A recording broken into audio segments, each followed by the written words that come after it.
Assalamu alaikum warahmatullahi wabarakatuh. Ashamaar kafuun hordoftoota fi kabajamtoota kiyya akkam nagaa jirtu nagaa alhamdulillah. Isin nagaa isinin jecha ani nagaa galata rabbii.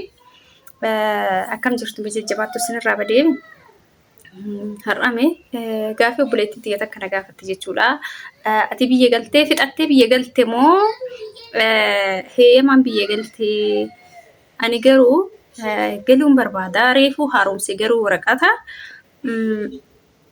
Soomaaf ramadaanaaf siddeeqa jedheeni biraa galuu hedaa garuu itti deebuun heduu biyya ga'ee yaada jijjiiruu hedaa naan jette obboleettiin xiyya takka hin dandeetta yaada jijjiirachuu hin dandeetta waa si bitte si qaxaratte malee waggaa lamaaf turaata waggaa lamaatiif si qaxaratte malee sin binne siin jedha yaada kee jijjiirachuu hin dandeetta siin jedha na ati hoo akkamitti heeyyamaan biyya galte moo fixattee too biyya galtee warri naan jettan jechuudha.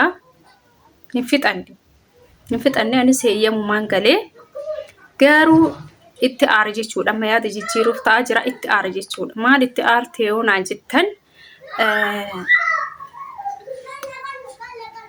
maal itti aartee yoo naan jettan jechuudha. Gizee hangalu sanii kiiloo jechuudha. Shantaa kiiloo 40 jettee naa murtee eerpoortii gaafa ga'u kiiloo 30 malee dabarsuu hin dandeettu naan jedha. Eerpoortii Shaarjaa jechuudha warri beeytan Dubaayin hiqaa kiyya kiiloo 10 achitti gati jechuudha. Hiqaa kiiloo 10 achitti gati jechuudha. Amma akkamitti akkana nagoota ka jedhu walitti mufannee kootu meeshaa kanaayyuu naa fuudhi kaa'ee eerpoortii dhagataa jira kunoo jedheeni gaafa san sii fuudhanaa jettee hagasii as garuu naa fuune jechuudha. Meeshaan kiyya achumatti badee ani garuu waliigalteen kennaa ji'a lama fixadhee ramadaan odoo hin seeni soomni odoo seeni siddeebi'aan biraa deeme jechuudha. Amma kaa isiin ganamaa galgala bilbila natti himti jechuudha. Ganamaa galgala ani garuu yaada kiyya jijjiirachuuf ta'a hin aare bakka hin aare. Namni bira turtaniitiin akkana nama godhu hin beeyti isiin garuu ana na shawwadde malee jechuudha. Kiiloo 40 jettee meeshaa kiyya osoo hin deeminiin iyyuu lakkii gizee deebite fudhattaayyuu hin beekamu odoonaa jettees haa ta'u jechuudha. Namni jechuudha. Maaliif meeshaa kiyya maallaqa kiyyaan bitee achi gatuun sun natti dhagahame jechuudha. Dhugaa rabbi natti dhagahame jechuudha. Akkamitti akkana nagooti ka jedhu bakka natti dhagahame. Ammas kana boodas namni kuni guyyaa biraas akkanuma nagooti ka jedhu garaan kiyyarraa na ba'e jechuudha. Isiin garuu soorii dhiifama maal naan jette jechuudha. Ani garuu itti aare jechuudha. Itti aare. Maaliif nama bira tures waan ta'eef akkamitti odoo ta'e yookaan maallaqa ayyuu naa kafaltee meeshaa san akka naa darbu gochuu qabdi malee meeshaan kiyya akka gatamu hin eeyyamtuu ture jechuudha. Naa kanaaf ani garuu itti aare warri immoo ijoollee asii hojjaa jira ala kanaa ijoollee taphataa saniif isin jedha obboleeyya kee sagalee illee yoo isin jeeqe innaa akkana yaada jijjiirachuu edaa warri jettan jechuudha. Jarru kanuma caalaa garaa nama jabaatanii jijjiiradhaa yaada keessan jijjiirachuu edda maal hinanne haqa isaanii saamne waan ta'eef jijjiiradhaa. Kanaaf waggaa lama eegatu murtanii wal sijjammarumaa isinirraa qabanii kanaaf ijoolleen kenni jechuudha. Yeroo baay'ee isaan jechuudha garaa jabaatan dhugaa rabbii garaa jabaatan haguma feetanuu bira turtan haguma feetanuu gizee bira jirtan san yoo hin jiraame kunoo hagas ergatan san hagat isaan tajaajiltu san akka nama si jaalatuutti yoo fakkeessanuyyuu yookaan ati yoo harkatti si bira hin dhaabatan jechuudha. Baay'ee isaan duwwaatu harkatti si bira hin dhaabatan si gargaaruuf bakka hin jiraame baay'ee dhiphatan jechuudha. Siif bakka hin qaban jechuudha. Akkuma isaan tajaajiltu san malee gariin hoggaa meeqa bira teettee gizee ati biraa galtu jechuudha. Tamma makiina ofiitiin eerpoortii sin geessine hedduutu jira jechuudha. Taaskiidhaan deemisiin jettu. Warri taaskiidhaan geessan makiina ofiitiin hin geessine hifannaa jechuudha. Garuu gizee bira jirtu san haga isaan gargaartu san si jaalatanii bakka akkuma tarfiititti silaalanii maal jedhan hayni sun haga ati isaan tajaajiltu odoo ati waa dhukkubsattee guyyaa lama ciistee sitti jijjiiraan nama biraa ta'anii argaman jechuudha.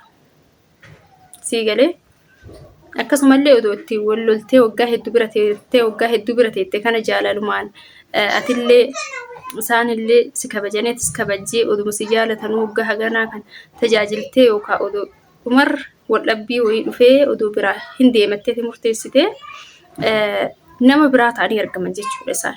Nama hagana nu bira ture, nama hagana nu bira ture gara nyaattoo siif hin qaban jechuudha kana jedhanii nootu amma gara nyaattoo nama yoo namni yoo si bira ture yoo si bira deeme jechuudha namni sun garaa si nyaata jechuudha hagamu yoo ittiin wal lolaa turte jechuudha. Garuu isaan immoo baay'een isaanii harka caalu waan akkasii hin beekan jechuudha. Waan akkasii hin beekan. Nutu garaan kennaa iyyuu nu raafamoo isaan biraa deemu waa gana bira turre jechuudha. Isaan dhaqa. Tirukkumsaatti gassi baasanii taan ol fidanii homaa haga sunda isaaniif cinqamu hin barbaachisu siin jedhati yaada kee jijjiirachuu barbaannaan obboleettii tiyya jijjiirachuu dandeessa.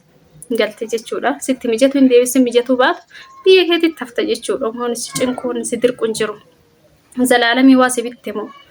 Inni akkasiin sirrii jedha obboleeyyan kiyya.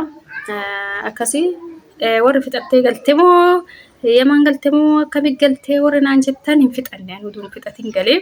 Waggaa darbe san waggaa maggale waggaa darbe sodoon fixatiin galee akkasii sirriin jedha waggaa darbes galee jira goobeeytanii ammas akkasuma jechuudha.